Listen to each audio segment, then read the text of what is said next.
Hi there guys and gals, good evening to each every one of you.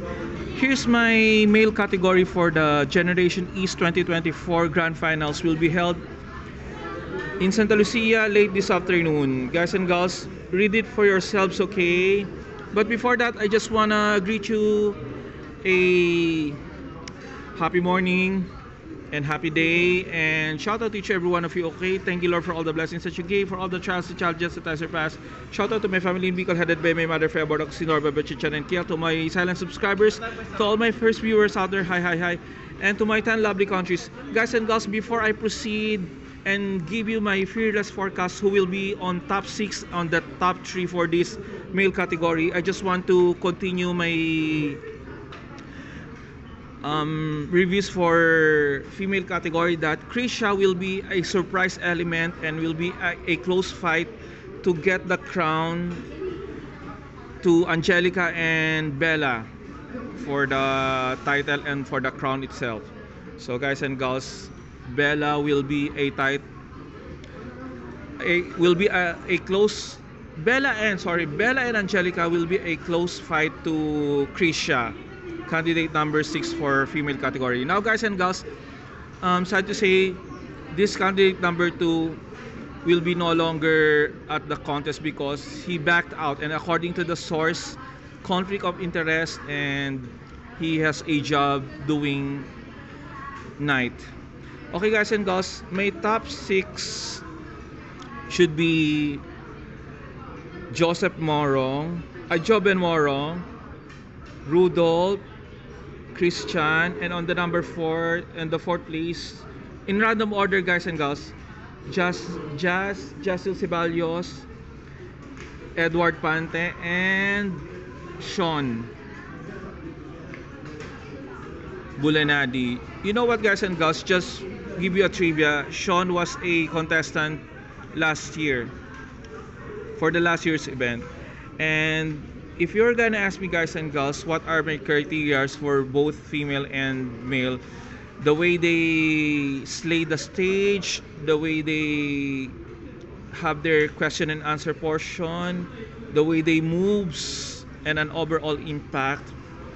And when I had a chance making them an ambush interview, or sometimes doing their personal talks with them, you know what guys and girls, Edward is now my FB friends, and Christian Buenaflor, and also just for now, a while ago, Krisha for the female.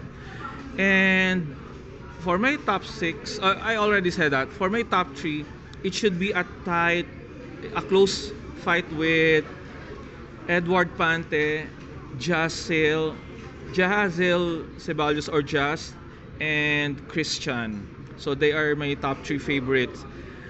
My fearless forecast, but a dark horse should be Sean, Joven, and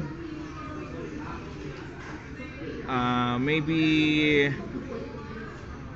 oh gosh, I'm being a hard time, Rudolph. Okay, why is it so? Because there are some strong points for them, but there are also weakness, especially for Christian. Sometimes he looks so scared when doing the ramps, and Christian will be defeated if possible by Sean. But when it comes on question and answer portion, no doubt Christian, Edward, and Jazz takes place for the top 3 segment, or sorry, for the top 3 slots. And Joven, as you can see, he's doing good on the talent competition. That's why he is a dark horse for Edward and Jazel.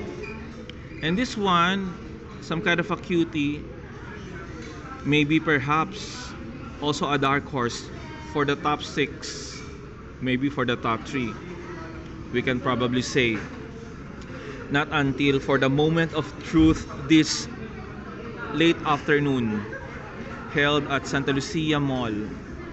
Remember, guys and girls, the judges will still be the one to know who will be the top 6 and the top 3, but it's still on their performance on how will be get the crown and the sash, and how can be the judge impresses them. And I think also, guys and girls, Juan Carlos Lopez can be a dark horse. And I really love the attitude of Edward Pante and Jazz and Christian. That's why they are my top 3 favorites to be the winner for this major event. Anyway, guys and girls, if you have time, you can cash it up and witness this much awaited event of the year, Generation East 2024.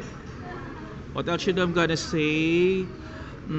I feel so sad for this number 2 because instead of competing, he backed out. Maybe this not right.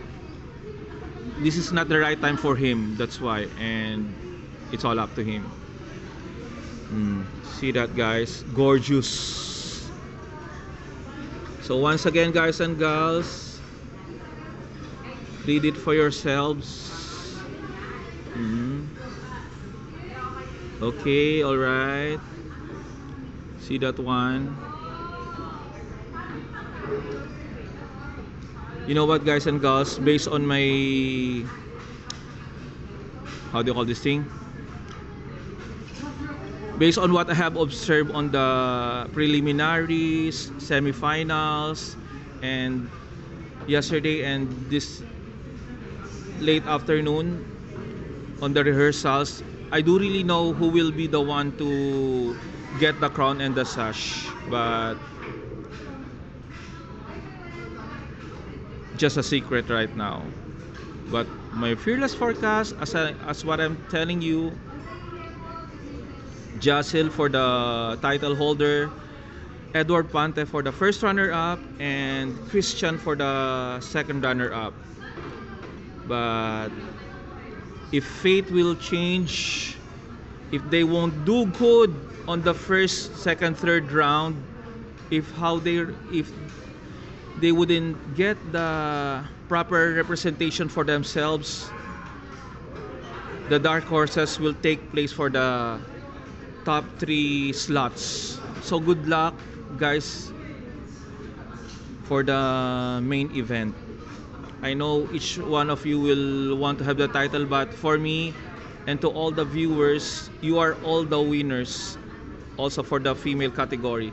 And you know what, guys and girls, I also love Angelica because she promptly browsed my channel after I spoke with her, and congratulate, guys and girls, Angelica, because she has lots of views. And even Bella, it's still counting on my shorts